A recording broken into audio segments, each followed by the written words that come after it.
2007 recuerdo ir en el autobús de aquella época leyendo un libro titulado La semana laboral de 4 horas, en el que su autor, Timothy Ferriss, se dedica a automatizar su negocio de tal manera que al final solo tiene que conectarse 4 horas a la semana para supervisar un poco y nada más.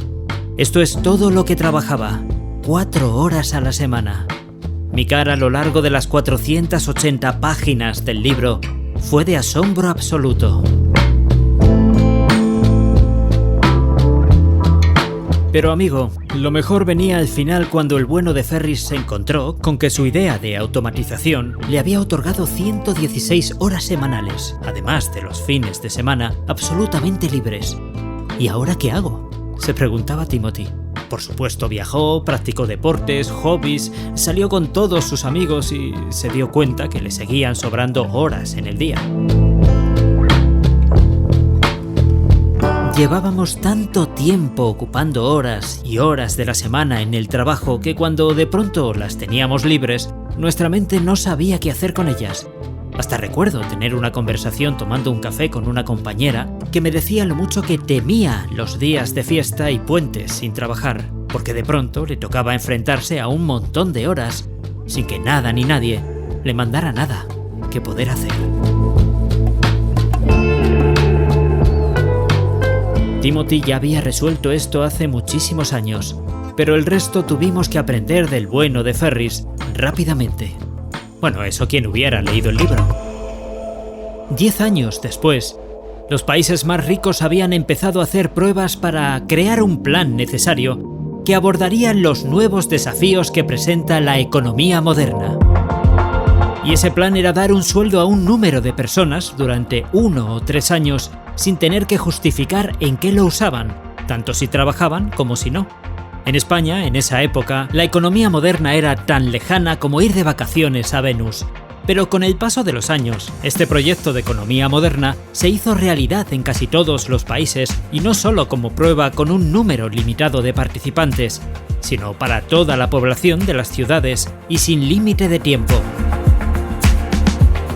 Al principio, como siempre, primero llegó a Estados Unidos, Canadá, Finlandia, Alemania. ¿Para cuándo nos llegará a nosotros?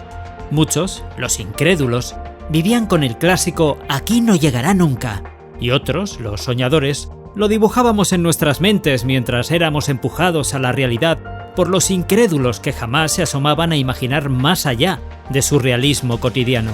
La brecha entre los dos era cada vez más pronunciada, debido sobre todo a diversos debates televisivos en los que se enfrentaban sin ningún tipo de miramiento, creando más tensión que una final de fútbol.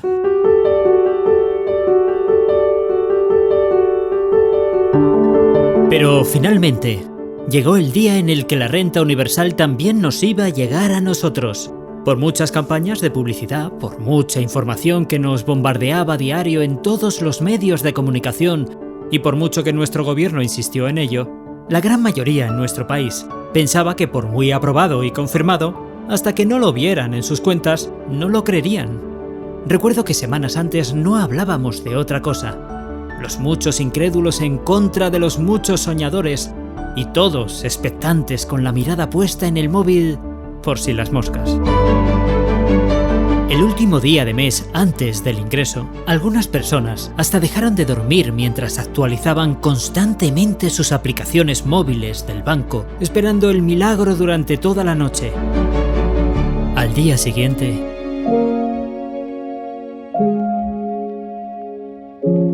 no había ingreso. Seguíamos en la misma situación que días anteriores. Nada de sueldo extra, nada de renta básica, nada de sueños, nada de nada. Los incrédulos se echaron rápidamente a la calle y sacaron sus pancartas para decirnos que nos habían vuelto a engañar, que los soñadores volvíamos a no vivir en la realidad, como ellos habían predicho. Miles de personas colapsaron la Castellana con gritos de «¡Ya os lo dijimos!». La policía no pudo o no quiso parar este aluvión de incrédulos apoyados por la verdad. Inundaban las calles para llamar ilusos al resto de la población, que callados nos quedamos en casa, sintiéndonos el hazmerreír del país. Nos la habían colado como si estuviéramos en pleno Día de los Inocentes y solo podíamos llorar, viendo cómo desaparecían en un momento todas nuestras aspiraciones monetarias, mientras en la calle nos ponían de nuevo los pies en el suelo. Recuerdo que eran las 11:30, cuando de pronto el atronador alarido de los listos llamando tontos a los demás en plena calle perdió el aliento de manera abrupta. Una pancarta desplegada en un edificio cercano decía: «No hagáis más el ridículo, mirad vuestros móviles». De pronto, silencio. Miles de manifestantes bajaron al unísono sus cabezas buscando el móvil y consultando sus cuentas.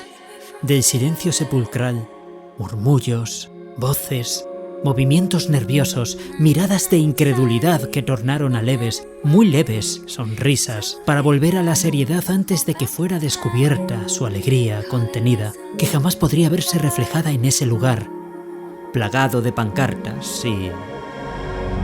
silencio de nuevo. Solo roto 3 segundos después por miles de personas que salieron desde sus ventanas, gritando y aplaudiendo de felicidad.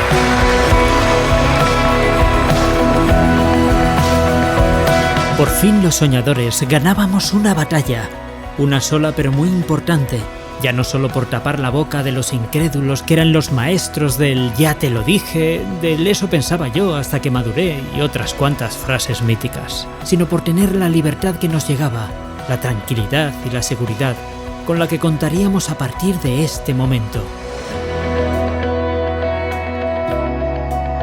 Los incrédulos comenzaron a correr en diferentes direcciones, víctimas de la vergüenza, del miedo por ser descubiertos sin el ceño fruncido y de algún que otro huevo que volaba generosamente desde los balcones próximos. Ya teníamos la renta universal en nuestras cuentas. Ya podíamos vivir sin el agua al cuello. Podíamos disponer de liquidez sin lunes por la mañana, sin madrugones, desayunos a la carrera y atascos. Aún no sabíamos que esta nueva política nos sometía aún más.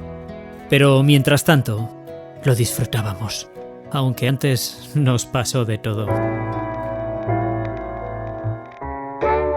Largos días viendo la tele, largos días haciendo nada, grandes limpiezas de casa, tirada masiva de trastos, compra compulsiva de otros trastos, grandes comilonas, despertares próximos a la hora de la comida, quedadas para el aperitivo, largas sobremesas. Los sábados y los domingos se prolongaban toda la semana y de todo ello disfrutábamos meses y meses hasta darnos cuenta que necesitábamos poner fin a esta locada carrera por aprovechar el tiempo como nunca lo habíamos hecho. Imagínate el desmadre de tener dinero y además tiempo para gastarlo. Y claro, todos nos sobrepasamos. Pero también fue este momento en el que, sabiendo que ya no teníamos ningún jefe que nos gestionara el tiempo, deberíamos ser nosotros, nuestro propio gestor del tiempo, una tarea para la cual no estábamos preparados.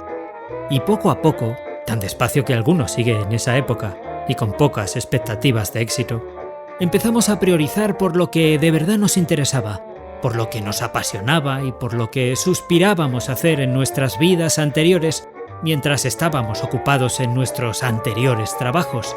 Y la pregunta que se hizo Timothy Ferris en su libro por fin apareció en nuestras mentes.